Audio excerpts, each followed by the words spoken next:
Awesome. Well, thank you. Good morning, everybody. Thank you all so much for coming out here today. Your support means so much to me, and I especially want to thank Point Brewery for hosting us today. When I think of the Stevens Point area, I think of Point Brewery. So I'm really pleased to be kicking off my campaign for Congress here in one of the oldest breweries in the country in Stevens Point, Wisconsin. I also want to thank our brothers and sisters in the labor movement for standing with me today. I could not be more honored to have your support and such a strong partnership with you in our continued fight for working families across Wisconsin and the country. I want to thank my parents for being here today and my sister. I am so grateful for your constant support and encouragement. And I want to thank my husband, Jed. I could not do this without you, and I don't know where you went, but I want to say today also happens to be our wedding anniversary. So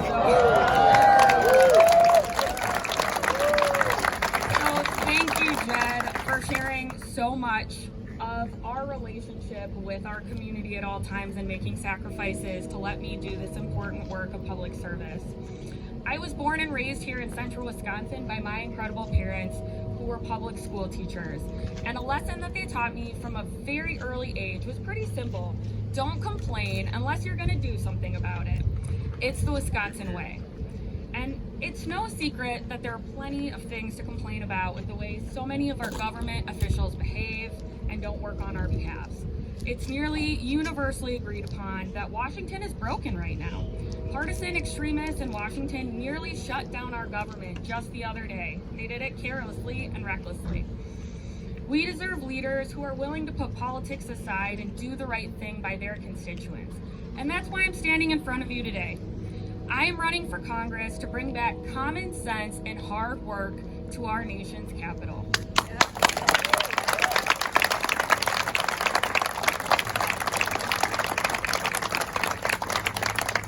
My call to service began over 10 years ago when I first ran for the state assembly. I fought to give a voice to everyone in Wisconsin who believes in fairness, opportunity, and community. I rolled up my sleeves and went straight to work, challenging the special interests who want to preserve the status quo at the expense of hardworking families and seniors.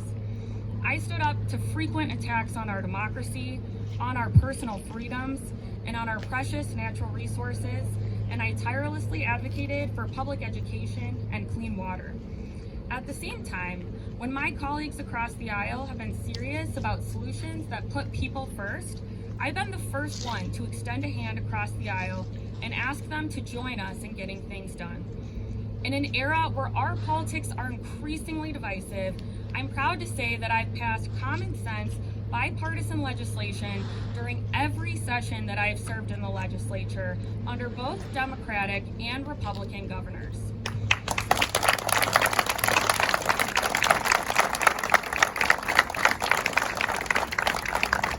In fact, in my time in the state assembly, I've helped pass over 170 bills into law and counting, still working.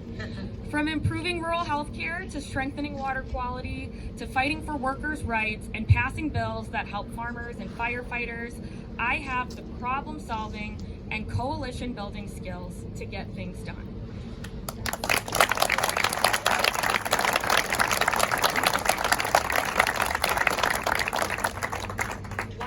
Because like I said earlier, here in Wisconsin, we do not complain, we fix it. Now it's time to bring that type of thinking to Washington.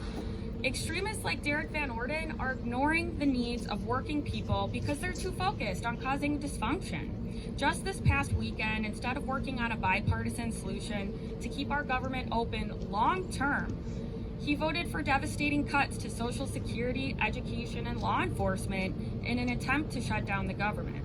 And when it comes to what he thinks about women, he doesn't trust us to make our own decisions about our bodies. Women deserve the freedom to make our own choices in consultation with our family, our faith, and our doctors. Period.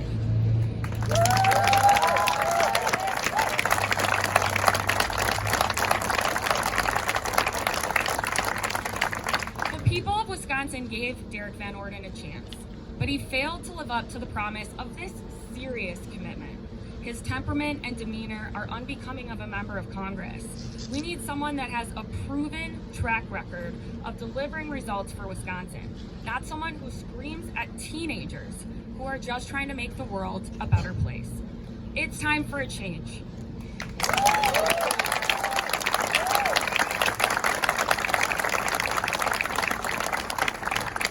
I am running for Congress because we need less extremism and more common sense in Washington.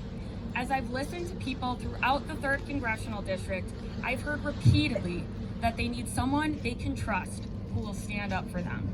Someone who understands we need more affordable and accessible health care, who will fight to protect the promise of Social Security, Medicare, and veterans benefits.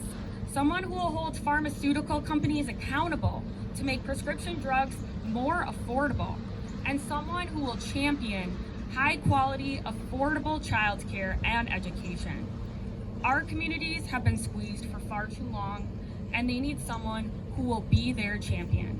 In Congress, I will work every day to put your needs first. That I promise you.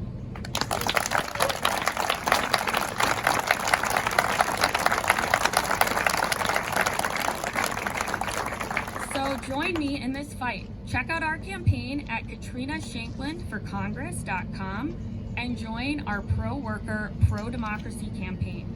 Thank you all so much for being here. It means the world to see you all here today. I've really appreciated the honor of representing you all. Looking forward to thanking you all in person. Now let's get to work.